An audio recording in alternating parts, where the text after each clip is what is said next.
Welcome back to the Nikki Clarke Radio Show on John Doe Radio out of New York City. We are so excited to have another amazing interview today, and the show is about transforming lives one story at a time. We invite people from all walks of life to come and share their heart stories, their stories of transformation, and we have yet another stellar individual with us. He's the award-winning actor in Idris Elba's directorial debut, Yardie, which I had the great pleasure of seeing last week in Toronto at the Caribbean Tales Film Festival. And he's also a dub poet and the founding member of the Nomads Jamaican Art Collective and Roots Reggae Dub Poetry Band. So, without further ado, please welcome the multi-talented Sheldon R. Shepherd. How are you doing today, sir? I am doing so well today. Thank you for having me on the show. Oh, it's a pleasure. Thank you so much for your time. I know you're very busy, but I am so pleased to have seen the movie Yardie. It gives me so much pride when I see, movies depicting Jamaican life in different aspects. As a proud Jamaican, I really enjoyed the many layers of the movie. It was romantic, it was funny, it was serious. It was very conscious. It had music that I love from back in the day. So very, very, very entertaining with the different elements involved. So let's talk about your beginning. Tell us a little bit about your background leading up to what you're doing today. Wow.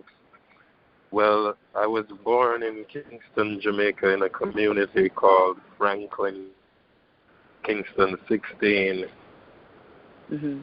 From humble beginnings, I had my mother and my father in the house in like a very, very small space. My mother, my father, my older brother, and my younger brother, 3 boys of us. And my father, we never had like electricity or running water, so my father used to use dub poetry as the means of entertainment to keep us going and entertain us, So that is how I discovered the art form of dub poetry. Big up to Daddy Keith Shepherd, So from then on, I attended Kingston College High School in Jamaica. And then Kingston College, I was introduced to the drama club at KC. And that was like amazing for me because, as you know, in Jamaica, there is a church on every corner as there is a bar on every corner. So I used to practice my dub poetry in the church. And then when I got a platform in high school to do this in a club with other boys, I was like, wow, this is amazing. So then the teacher, Peter Eslop, he used to prepare us for the annual Jamaica Cultural Development Commission's festivals of the performing, culinary, all the arts, as a matter of fact, all the arts. So we would be preparing in speech, drama, music at Kingston College in the drama room, and that is where I met some of my friends who we later on formed a group called the Nomads from high school. We were all award-winning poets and actors from high school, so we decided to make this group and enter as a dub poetry choral speaking group. They called it a dub poetry boys ensemble those days. So it was amazing, as if you would have a choral speech with just maybe the standard English poems. This was different because it was boys in dub poetry harmony. And dub poetry is the rhythmic poetry done in the Jamaican tongue, the Jamaican patois, the Jamaican Creole. So that is the dub poetry idea. And practitioners of the dub poetry, you'll hear about Oko Onora, you'll hear about Linton Kwesi Johnson, you'll hear about Mota Baruka, you'll hear about Miss Louise Bennett Coverley, Jean Binta Breeze. These are some of the practitioners of the art. So it didn't begin with me or my father. We just, we carry on, so to speak. So from then we entered the festival we won a few awards, and we started to perform all across Jamaica, just us boys doing the poetry. And we decided that we wanted to push this thing further. So we started to use the musical element of the poetry and forge these new sounds, adding to the wheel of reggae. So then now we people said that we came up with something new with our music, and we pretty much we kind of liked that because we wanted to stand out, being we are the nomads, So that's my high school years, doing the drama club and performing. After high school, I did voice and speech, and I decided to continue to sharpen my art, my craft, and it brought me to a few beautiful positions. I did a film a few years ago called Better Must Come, and I played the lead role in that film, and that film won me the best actor in a lead role at the America Black Film Festival in Miami. It was in 2012. So then I was introduced to the American filmmaking community, and they all appreciated what I contributed as a Jamaican to the genre and to the art form, So I've done a few other works in terms of short films. I did Locked Up Abroad with National Geographic, and I did a short film called Capture Land. It was produced by the Nelson Mandela Foundation, and a few other stuff, but I'm just running over it right now, as it comes to me. But more so, throughout my journey, the music and the film has been my pretty much, it's been what I when I wake in the morning, I think about a song or a poem, or I write a script or something. So it's been my driving force, the arts and the culture. Absolutely, and it sounds like a very prolific, journey for you, and even more to come. So how did you connect with Idris Elba to star as King Fox in Yardie?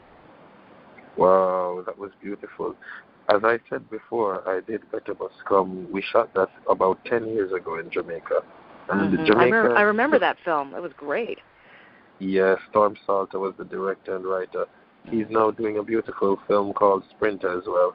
So that's one the people should see as well. It's one of my cousins is one of the stars in the film. So it's going well. But back to the Better Must Come. Better Must Come 10 years ago. Between that period and now, I never had another feature film because it's so difficult in Jamaica to get good quality productions to work in once you're still in the island, Films don't really come to Jamaica. Filmmakers don't really come to Jamaica searching out for actors and searching out to do good stories. Not 10 years ago, but now there are more filmmakers and more directors and producers trying to make films in Jamaica, So Idris and Studio Canal, I heard through the grapevine that they were in Jamaica and they were calling around for actors. And I was kind of worried because I never got a call. And my friends, when you watch the film Yardie, you would see the character Jerry Dredd. He's played by Everaldo Crary, who is also in the Nomads with me. He's my partner in music.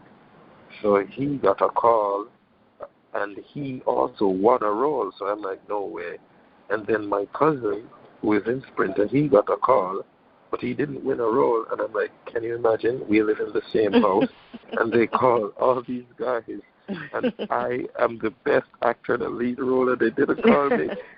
And I'm like, well, at least someone in the house got a role, you know what I mean? So then I kind of humbled myself a bit and chilled. But then I got a phone call from Miss Cecile Burrows, and she said to me, Sheppy, they call me Sheppy. She said, Sheppy, I have this role. Idris is the director of this film, and I know that this role is for you. Oh, and I said, beautiful. send me the script. and she sent me the script. It's the fastest, Nikki. I'm going to be honest with you. It's the fastest I've ever read a script. I was so hungry for this role. I've acted in a feature film in 10 years, man, and I was so hungry for this role. I read the script so fast that I fell in love with the character. He was not called King Fox at that time. He was some other name. But then I fell in love with the character and his whole demeanor. So then they wanted me to come and present a few scenes from the script, meet them at the hotel in Kingston. So I went into my closet. Usually I don't address the part when I'm going to an audition. I just go there and do. But this time I was so hungry for the role, I decided to pull out all the stops, so to speak. So I grabbed a felt hat from my closet. I grabbed a cane because the character walked with a limp, and I dressed the part perfectly. And I went to the audition. I walked in, and people who knew me, they were like, "Sheldon, are you okay?" And I'm like, "No, you know." So they thought, so that mean it worked, you know. It really worked. They bought it. So I'm like, good, they bought it. So that means I can win over the casting director. So then I went in the room and I was there waiting for a while. Then afterwards, Idris and Gina Carter from Sprout Pictures walked in along with the lead actor. He was around Amil Amin, and we were chatting up, and they asked me to do a few scenes, but they wanted me to do them. They wanted me to forget the script and do it in what I think and ad-lib and stuff.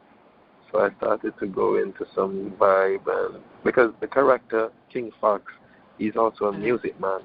So I started to go into some music vibe, and afterwards, they told me, after we finished shooting and we were having a cast party, Gina and Idris told me that the minute they saw me, they gave me the role. But they just enjoyed watching me, so they didn't tell me to stop. They didn't tell me to stop, you know. So that was a beautiful thing to know, though. So I was there working and sweating and doing all this thing, and they were just watching me like, should we tell him to stop? No, let's watch him.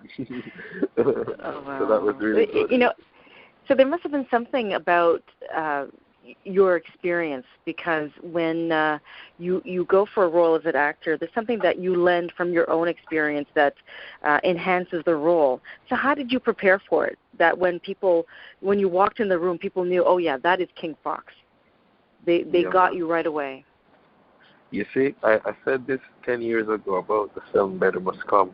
I said that whenever I'm taking on a role, I study the character, because acting for me is science. So I study the character, what is given to me of the script, the character description. So I study the nuances of the character. Then if the writer doesn't give me any backstory, I create some. I create his brothers, his fathers, his sisters. I decide if he's a vegetarian. I decide if he drinks, if he smokes ganja, or if he smokes cigars.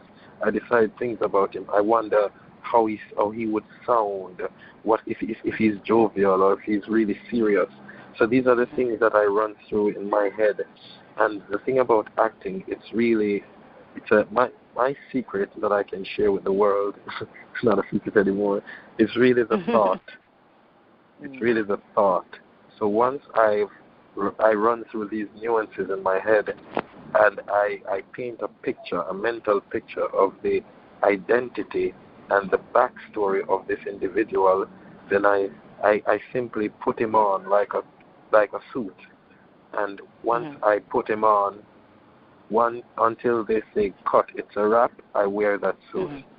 And then I take it off and I hang it up again in case I need to go for it some other time.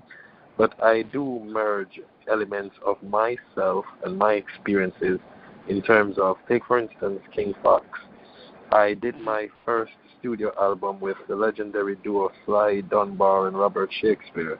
And we were talking about music, and Sly was saying people are talking about hit songs, and there is no such thing as a hit song, because everything you know as a hit song, people pay for them to get them to be popular.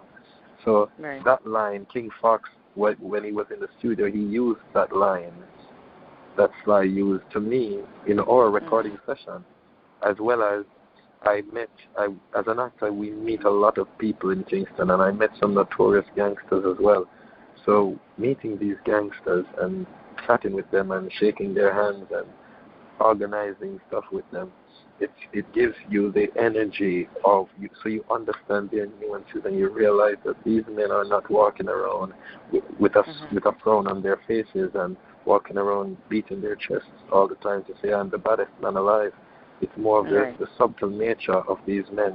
So I've adopted things. When I met with Christopher Coke in Tivoli Gardens when I was on the set of a film called Good as Jal. It was a short film we did with Ras Casa, and I met him, and it's the softest hands I've ever shook in my life, you know. And this man was one of the most wanted men in the world, they say. You know what I mean? So, and I've met with music producer Chris Blackwell, and how he approaches his calm demeanor, how he approaches the business. I take elements from those men if I'm going to play. If I'm playing an individual who has a lot of business to control, I will go in my memory bank for some interesting meetings that I've had with interesting people, and I will pick from them and I will kind of weave it and knit it together in a nice little quilt, so to speak. Yeah. That's fantastic, and I just wanted to say that again, the show, the movie was very transformational for me. Like I said, I had so many connections on different levels. Now, how has this journey with Idris Elba and the production of Yardi, how has it transformed your life? Wow. Okay, when we did the premiere in London, and I did the red carpet. No, sorry, it was actually a gold carpet. So we did the gold carpet in London, and it was my biggest press thus far. And GQ magazine called me the best dressed man of the month.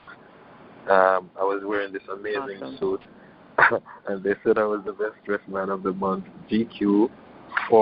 Not Forbes, Mr. Porter and Esquire, 3 magazines in 1 month decided that man was the best dressed. So that was the first for me. So that, and to me, as we go on in our various careers and in our various endeavors, change is like natural. So because I equate change to growth, you know what I mean?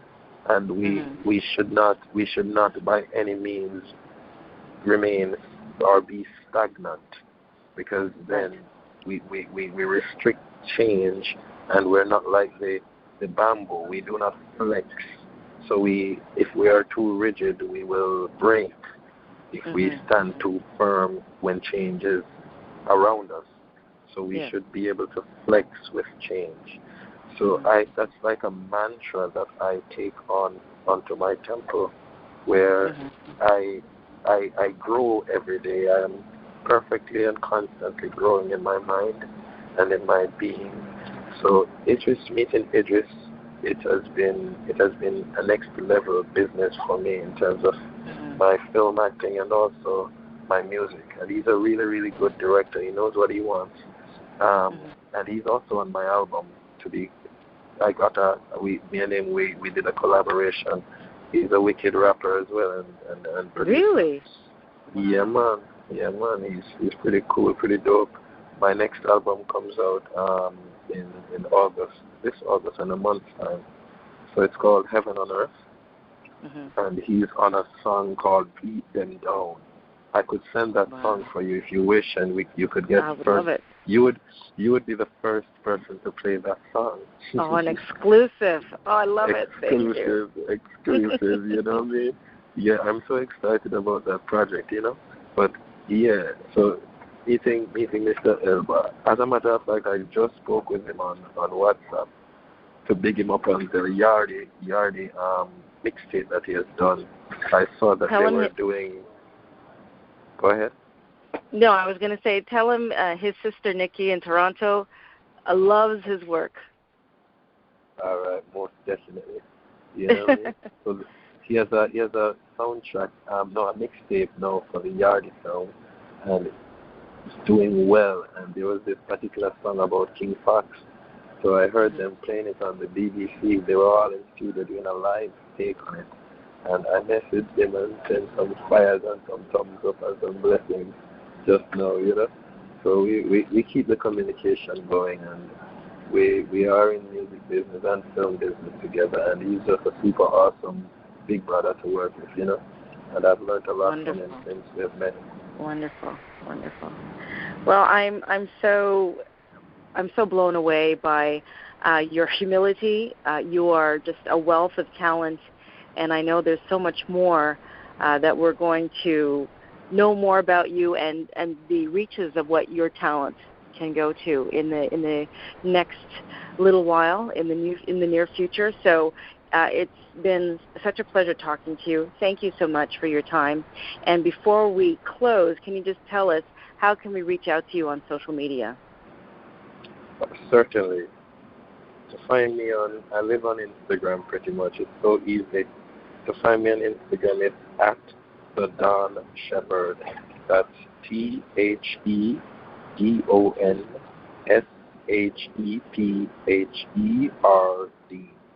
The Don Shepherd. And if you want to check out my music, it's at the Nomads. That's TheNomaddz or Z, and that's at the Nomads. Excellent.